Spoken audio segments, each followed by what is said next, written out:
给我狠狠的揍他狗娘养的！我瞄准了他，他的太好了！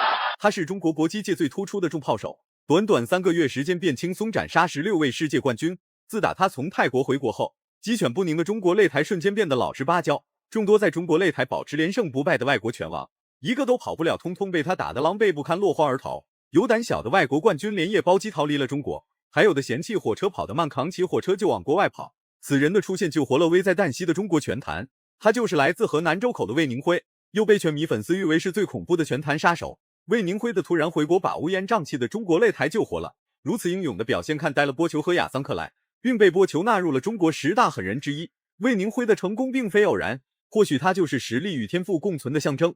可别忘了，魏宁辉才21岁，他非但可以在泰国擂台横着走，到了鱼龙混杂的中国擂台照样可以蹦着走。欧洲世界冠军不服气，非要来到中国擂台和魏宁辉碰一碰，不碰不知道，一碰吓一跳。这个所谓的欧洲世界冠军可不简单，他的冠军头衔有60多个，冠军金腰带有20多个。对于魏宁辉来说，这是一个艰巨而又伟大的挑战。话就不多说了，来让我们欣赏一下魏宁辉的精彩表现。哎呦，一上场啊，波连老将这个勾踢势大力沉，非常精准。中段的扫踢还颜色。魏宁辉是曾经在3亚战当中的 KO 了搏击鬼才 Dennis， 但他上场比赛是惜败给了可以说是神级的世界级泰拳鬼才级大师勒德斯拉。魏宁辉的中段扫踢非常的重，而且魏宁辉呢非常的重，而且魏宁辉的中近距离的拳连接性呢非常的强。非常的重。魏宁辉只用了35秒，便轻松将眼前这位波兰老将斩于马下。可知道托马兹可是欧洲鼎鼎大名的搏击冠军，不是什么人都能成为他的对手。就算是有幸成为了托马兹的对手，那么也不一定能击败他。没想到魏宁辉只用了35秒，杀魏宁辉，中国小胖魏宁辉重回胜利之路。但是更大的意义是 KO 了托马斯。魏宁辉的教练就是曾经是日本的 K1 的冠军，传奇冠军磨砂豆的把式，非常出色，非常具有潜力。看到最后的 KO 镜头，连续的继父卡过。仅此一战，魏宁辉彻底成为了中国擂台的救世主。接下来有请第2位受害者出场，他叫塞拉，来自意大利人，送外号钢铁肋骨。可以说塞拉别的技术什么都不会，但就是不能说他肋骨不坚硬。曾经凭借一己之力用肋骨震碎了2位选手的手掌。此次事件一经曝光，塞拉成为了人人敬仰的大神。黑色短裤是塞拉，白色短裤是魏宁辉，俩人一位是催泪专家，一位是钢铁肋骨。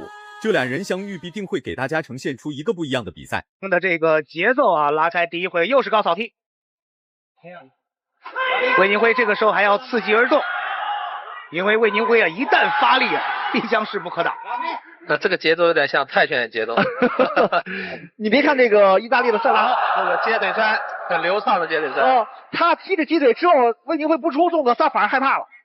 你要出动作还好弄，他到底我出的我就是扫踢中，为什么你不出动作呢？对吧？他说，你到底在？塞拉对他的肋骨非常有信心，甚至连防守都不防守。肋骨坚硬和魏宁辉有什么关系？又不是说魏宁辉就只会一个催泪拳，重拳打脑袋，魏宁辉也顶在行。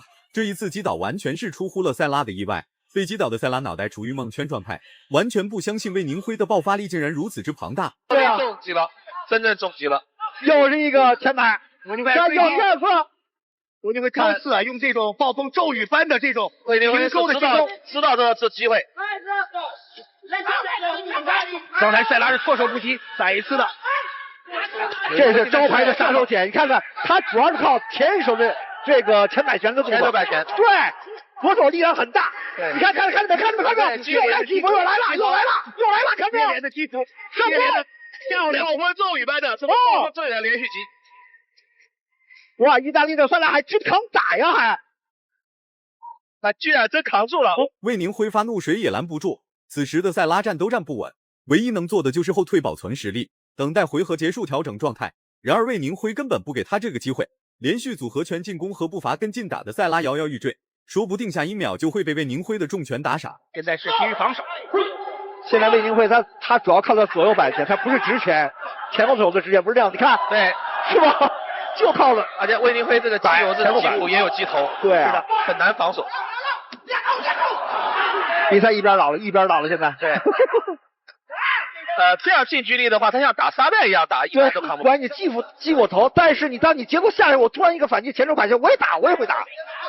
这时候我就说，魏宁辉除了出拳之后，你也要加强你的腿法的进攻，这种交叉进攻他就受不了了。对，你看，逃得了和尚逃不了庙。就算赛拉称过去了第一回合，那也顶不住第二回合。魏宁辉已经准备好了如何 KO 赛拉，钢铁肋骨又如何？魏宁辉的重拳又不只是专打肋骨，重拳爆头也不是不行。5秒。他没事，他能站起来，还能继续打。这个杜巴以后会在本局扣掉2个点，非常的精彩。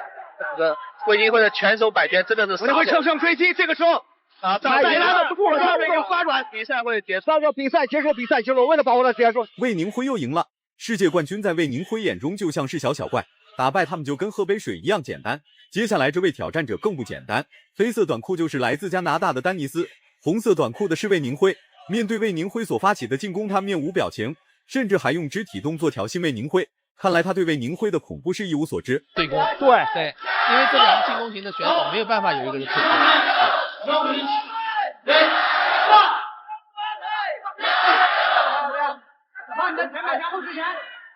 这地道漂亮，对，地道加前摆，你就得这样子跟硬拼。地道漂亮啊！他叫丹尼斯，是一位拼打型选手，与魏宁辉一样不击倒对手誓不罢休。下次比赛可以用的。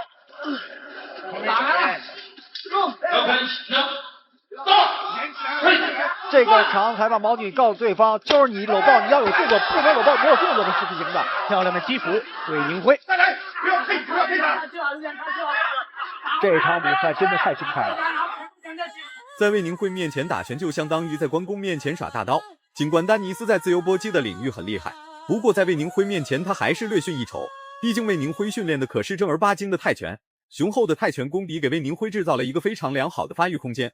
无论丹尼斯实施什么样的进攻招式，都很难给魏宁辉制造威胁。这就是一个击服，打翻 KO。教练指导也非常到位，这个非常到位，因为他在广步头没有做到自己的这个重在这个腹部这地方。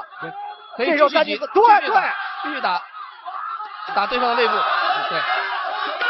对。但是丹尼斯哇，这个抗击能力太强了，这叫做腹部已经被击伤了，所以魏宁辉又开始发力了，这2次对肋骨的伤害是无法挽回的，一次是重拳命中，一次是正蹬命中。真要是丹尼斯意志力不坚定，恐怕早就趴下进入了休眠模式。单步进攻，继续打，漂亮！因为丹尼斯会在今天比赛里面，他的这个表现，魏宁辉打太好了，非常漂亮。3-4强比赛结束了，TKO 对手，实在太好了，这个大翻盘，太精彩了，魏宁辉，太精彩了，魏宁好。魏宁辉一晚 KO 3位世界冠军的事迹就此传开。如果满分是100分的话，你会给魏宁辉打几分？视频到这就结束了，咱们下期不见不散。